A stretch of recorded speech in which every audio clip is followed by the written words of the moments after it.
Assalamu alaikum. Today we'll discuss about how to do initial literature review. Being a PhD or a master's by research student, or you would try to explore any new field. It is important whenever you are exploring a new field, you should do a very good, a very healthy literature review, so that you get to know about that field in a in a much deeper way. So rather than just reading some bogus material, bogus journals, or bogus articles, it is important that you should study some pioneering works. So we'll go through this step by step, and then I will elaborate that how I do literature review whenever I try to explore any new field. First of all, there's a rule: garbage in, garbage out. So whatever you are studying, that matters. For example, if you are studying some articles from some local conferences that does not have any significant technical contribution, then you will taking input a garbage thing, and the output will also be garbage. Like, you will not be going to contribute some good quality work if you will just keep on studying these works. So we should do a scrutiny that what journals or what conferences we are reading over. Always try to go for some good quality journals, some good quality conferences. I've made a separate video about how journals or conferences rank. I'll post the link in the description. The second thing is you need to find the top researchers of your field. Let's say a person XYZ has initiated a field, for example, deep learning, or in my case, differential privacy, Cynthia D work. I should start exploring her profile, that what where she's publishing, what type of work she's doing, or let's say there's another good researcher in my field, Professor Dusit Niato. I should try to explore his profile, that what exactly he's doing, like where he is publishing, what type of work he's doing. I should try to read more and more about his works. Similarly, there's another professor, Professor Ikram Hussain, as well. You need to find the professors of your field, top researchers of your field, that where these people are publishing. So you can check their DBLV profile, you can check their Google Scholar profile. I'll make a new video about this, that how to find whether a researcher is doing some good publications or not. So try to find the top researchers of your field and try to read their work.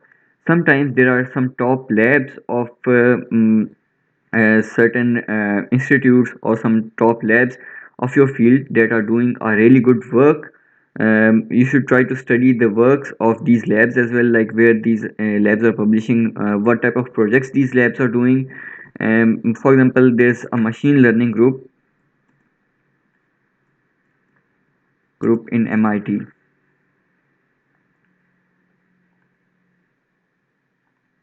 So you need to find out where you explore their website. There's another a very good link for the. I'll post this link in the description as well, that demonstrate all the research groups working in MIT. For example, like robotics research group. So you can explore their work. Oh, this is not working. Oh, there's something wrong with my internet. Okay. For example, like, I'll post this link in the description. For example, like robotics research group, and there's another Stanford machine learning group. So try to search for these groups in from top universities. And top universities should include MIT, Stanford, Harvard, and some other universities. Or there are some top research groups in Microsoft as well, IBM, and try to explore these groups. And you can also check the profile of the students of top researchers. For example, there's Professor Dina Khatabi. You can try to explore their students as well, and try to explore their works. Let's say some professors have their students on their website. It's taking time to open. Okay. um, Next, I'll demonstrate like what exactly I do whenever I try to explore a new field.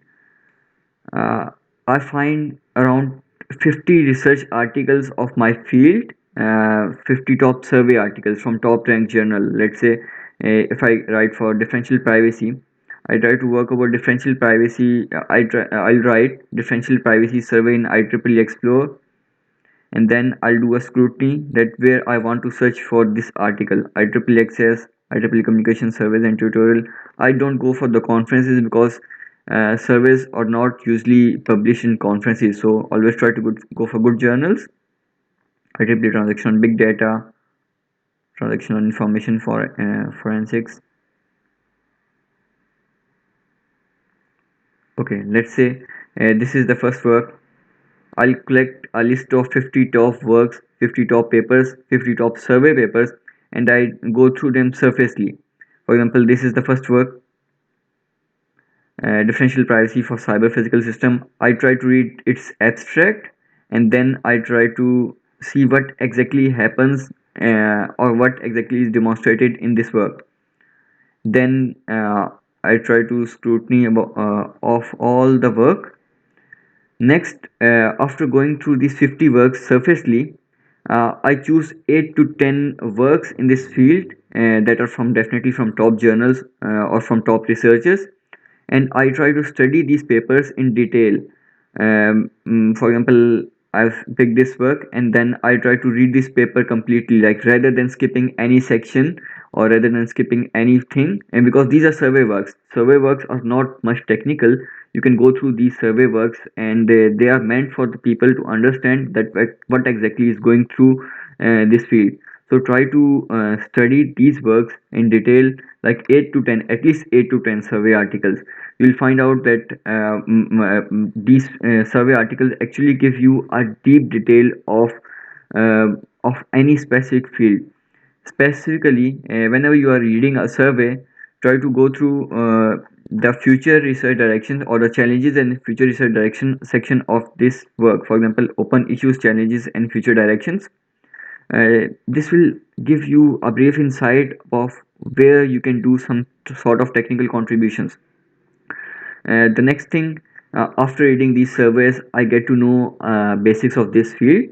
Then I move forward towards reading some good technical contribution from some top works or from top journal, top researchers. I pick like around 15 to 20 papers, and then I start studying these papers not in much depth, but I try to understand what they are doing, so that I come to know that what type of technical contribution is required in this field. After doing all this thing, I'll get a bigger picture that whether it is good to study this field, whether I should take a decision of continue this field or not to continue this field, or what type of technical contributions I can make in this field. So afterwards I can decide is it a good field to study or not. So that's all for today's video. Don't forget to subscribe to my channel. Thank you. Bye bye.